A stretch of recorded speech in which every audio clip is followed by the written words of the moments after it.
Kisah matahari yang sentiasa sujud pada Allah Subhanahu wa Ta'ala.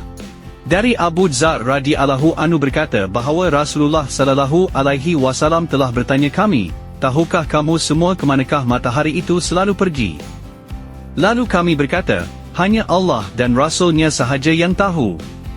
Kemudian Rasulullah sallallahu alaihi wasallam bersabda, matahari itu berjalan sehingga sampai di perhentiannya, iaitu di bawah Arash. Kemudian matahari itu sujud. Ia sujud sehingga datang perintah Allah, bangkitlah dan kembalilah ke tempatmu semula. Setelah matahari mendapat perintah dari Allah Subhanahu wa Ta'ala, maka dia pun muncul kembali seperti biasa di tempatnya, dan dia meneruskan perjalanannya seperti biasa sehingga kembali di tempat perhentiannya di bawah Arash.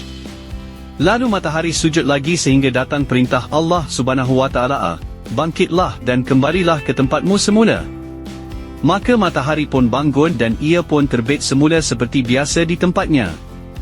Sabda Rasulullah sallallahu alaihi wasallam lagi, matahari itu tidak pernah mungkir sedikit pun hingga ia sampai kembali ke tempat perhentiannya di bawah Arash. Dan apabila matahari menerima perintah dari Allah Subhanahu wa Ta'ala yang bermaksud, bangunlah dan muncullah kamu di tempat kamu biasa tenggelam, maka pada masa itulah akan terbit matahari di sebelah barat.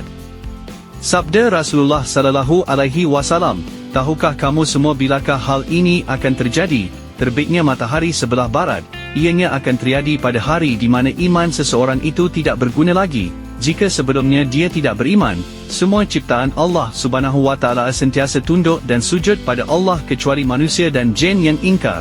Manusia mempunyai akal fikiran yang baik dan dapat memahami dan melihat dan merasai segala ciptaan Allah, tetapi malangnya masih banyak lagi yang ingkar pada perintah Allah. Kalaulah matahari yang begitu kuat kuasa yang Allah berikan padanya sentiasa sujud pada Allah, jadi mengapakah kita yang lemah ini sangat degil dan keras kepada tidak mahu sembah Allah?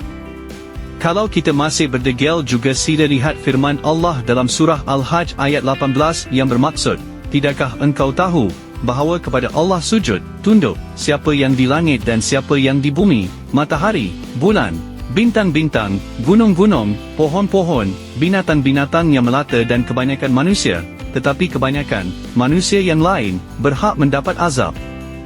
Barang siapa yang dihinakan Allah, maka tidak adalah baginya orang yang akan memuliakannya. Sesungguhnya Allah membuat apa-apa sahaja yang dikehendakinya.